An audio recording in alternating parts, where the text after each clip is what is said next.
ऐसा लग रहा है कि कांग्रेस के हालात और कांग्रेस की जो किस्मत है वो बुरी चल रही है। कांग्रेस में झटके पे झटके लग रहे हैं और पार्टी में कई कदावर नेता पिछले कई सालों से पार्टी छोड़ के या तो बीजेपी या कई और पार्टियों में चले गए हैं। लेकिन अब हालात ये हैं कि पार्टी की जो नेशनल स्टूडेंट यूनियन है, एनएसयूआई, जो ये छात्र संगठन है, वहाँ से भी अब लोगों का पलायन हो रहा है। वहाँ से भी पार्टी के जो नेता हैं वो निकल रहे हैं।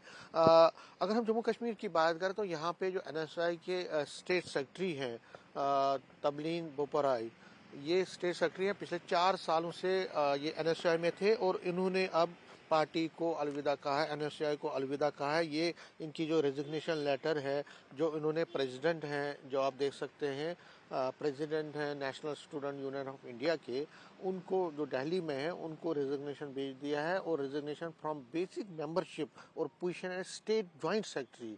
ये जॉइंट सेक्रेटरी थे जम्मू कश्मीर एनएसयूआई के और इन्होंने अपनी पद से इस्तीफा दिया है। न सिर्फ अपने पद से इस्तीफा दिया है बोपिन ने, बल्कि इन्होंने बेसिक मेंबरशिप से भी इस्तीफा दे दिया है। क्यों इनको जरूरत पड़ी? इतने साल, 4 साल कंप्लीट, 4 साल से ये पार्टी में थे, एनएसयूआई में थे, क्यों इनको ये रिजाइन देना पड़ा और क्यों बेसिक मेंबरशिप से भी इनको रिजिग्नेशन देनी पड़ी? इन्हीं से बात करें। न्यूज़ 18 से बात करने के लिए आपका बुपिन बहुत बहुत धन्यवाद। सबसे पहले जानना चाहूँगा, आप कब से इसमें थे, एनएसयूआई में कब से थे, और आज आप जॉइंट सेक्रेटरी थे, जॉइंट स्टेट सेक्रेटरी थे, फिर आपको क्यों एनएसयूआई से रिजाइन देना पड़ा, न सिर्फ अपने पद से बल्कि अपनी मेंबरशिप? देखिए सर, बात ऐसी है कि 2021 में मैंने एनएसयूआई जो छात्र संगठन है कांग्रेस का, वो मैंने ज्वाइन करा था। उस वक्त नेशनल प्रेसिडेंट नीरज कुंदन जी थे। तो हमने 4 साल बड़े मेहनत से काम किए इस ऑर्गेनाइजेशन के लिए, और सोशल मीडिया ही नहीं, लोग गवाह हैं इस चीज़ का कि, और पूरी कांग्रेस गवाह इस चीज़ की। अगर वाहिद कोई एक्टिव था एनएसयूआई में तो वो तबलीन बोपराई था। वहाँ कहाँ अरनिया से उठ के जम्मू तक आके हमने प्रदर्शन करने, जो पार्टी की डायरेक्शन थी वो हम फॉलो करते थे। पर कहीं ना कहीं मैंने ये चीज़ फील की है यहाँ पे कि जो नौजवान लड़के काम करने की चाहत रखते हैं, उनको ये कोई ऐसा बहाना ढूंढ लेते हैं, इनको बड़ी ज़बरदस्त तरीके से ये साइडलाइन कर लेते हैं।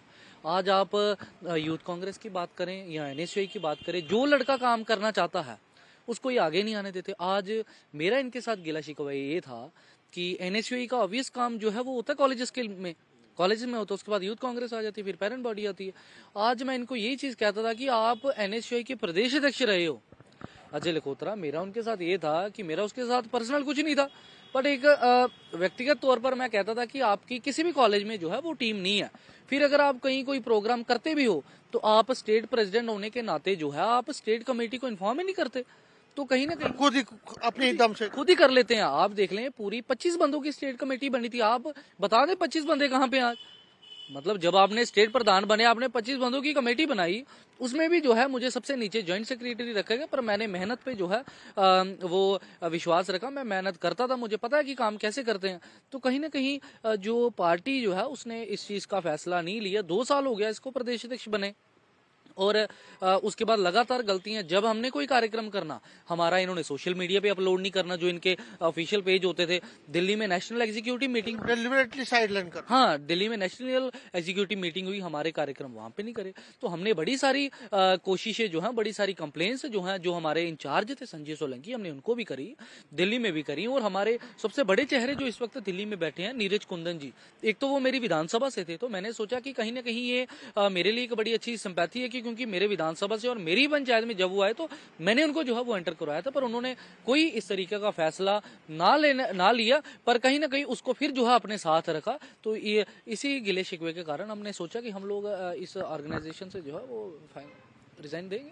आपने तकरीबन 4 साल से आप कर रहे थे काम, और 4 साल के बाद आज आपको ये करना पड़ा, तो क्या लगता है कि रिस्पॉन्सिबिलिटी लाइज विद देम कि उनको समझ नहीं आपकी बात आई या आपके काम को आपने अप्रिशिएट नहीं किया? मैं वही चीज समझ रहा हूँ। देखिए ये क्या है कि यहाँ पर ये आज एक चीज नोट करें कि कांग्रेस का डाउनफॉल ये है कि ये वर्कर की इज्जत नहीं करते हैं।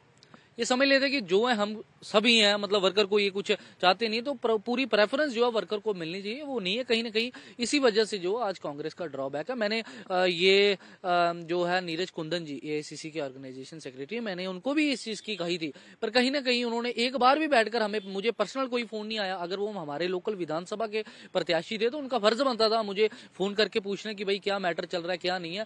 और उसके अलावा जो है उस प्रदेश अध्यक्ष को, वो मड कॉन्स्टिट्यूंसी से है, और उसको जो है वो अपनी विधानसभा में लाकर ये भी एक कांग्रेस मैन जो है वो शो करना चाहते थे। तो इसीलिए इन्हीं क्लैशेस के कारण हमने भी ये फैसला लिया, क्योंकि मैं किसी के अगेंस्ट नहीं था, पर मैं चाहता था कि चलो एक सिख फेस जो है एनएसयूआई का जो है वो मिलना चाहिए। अगर हम अरनिया से उठ के 4-5 साल लगातार हो गया, आप देखिए, आपने यूथ कांग्रेस में कोई हमारा सिख फेस नहीं दिया, आपने नेशनल बॉडी में देख लो, कोई ऐसा सिख फेस नहीं है एनएसयूआई में। कोई पगड़ी वाला बता दे मुझे एनएसयूआई में कोई है, वो नहीं है। जम्मू कश्मीर में 25 बंदों की कमेटी बनी और सबसे नीचे मुझे ज्वाइंट सेक्रेटरी रखा गया। तो हम ये इनको बता देना चाहते हैं कि हम जो है हर एक को साथ लेकर चलते थे, पर इनकी मानसिकता जो है वो यही है कि ये जो है नौजवान लड़कों को वो आगे नहीं आने देते। आपने रिजाइन मार दिया है, तो अब आपको क्या आगे करना है? क्या कोई आप आगे करने जा रहे हैं, क्योंकि अब आपने एनएसआई को छोड़ दिया, तो आगे क्या आपकी? देखिए सर, स्टूडेंट पॉलिटिक्स हम एक्टिव रखेंगे। अभी कोई फाइनल डिसीजन नहीं है किस ऑर्गेनाइजेशन में जाना है हमने, ये नहीं मैं कहता कि नहीं, क्योंकि स्टूडेंट पॉलिटिक्स में हम इंटरेस्ट रखते हैं, नौजवानों के हक के लिए लड़ते हैं, नौजवानों की हम बात करते हैं। तो बहुत बार हमने दिल्ली भी हिरासत में अंदर हुए, जम्मू में भी हमने हिरासतें दी। तो कहीं ना कहीं जो है स्टूडेंट पॉलिटिक्स में हम रहेंगे, पर नौजवान लड़कों को मैं ये जरूर अपील करूंगा, जो साथी आज एनएसयूआई यूथ कांग्रेस में 90% लड़के जो हैं आज वो बड़े परेशान है कि उनको पूरा प्लेटफॉर्म नहीं मिल रहा। जो पार्टी है, पीसीसी है, हमारे तारिक हमीद खारा साहब हैं, हमने उनको मिलने की चाहत रखी थी, पर कहीं ना कहीं हमें ये भी होता है कि वो 1.5 साल से उन्होंने अपनी पीसीसी की लिस्ट नहीं निकाली, तो वो एनएसयूआई का क्या ही करेंगे। तो उस वजह तो आपको लगता है कि कांग्रेस में जो वर्क कल्चर है या जो एक सिस्टम है वो खराब है, तो इस वजह से आप जैसे लोगों को निकलना? बिल्कुल सर, जबरदस्त तरीके से आप कहीं भी देख लो, स्टेट प्रेसिडेंट थे हमारे एनएसयूआई के सनी परिहार, वो काम करते थे, उनको इन्होंने साइडलाइन कर दिया। यूथ कांग्रेस के इलेक्टेड स्टेट प्रेसिडेंट थे आकाश भारत, इन्होंने उनको साइडलाइन कर दिया। तो कहीं ना कहीं जो लड़के काम करते हैं उनको ये साइडलाइन करते हैं, बड़े तरीके से करते हैं। यहाँ तो कोई शो कॉज नोटिस निकाले ना, वो नहीं निकालते, ये डेलिबरेटली बड़े तरीके से साइड कर देते कि ये बंदा जो है वो आगे आए ना। तो कहीं ना कहीं इनका नुकसान है। ये इसलिए हमने फैसला लिया था कि अगर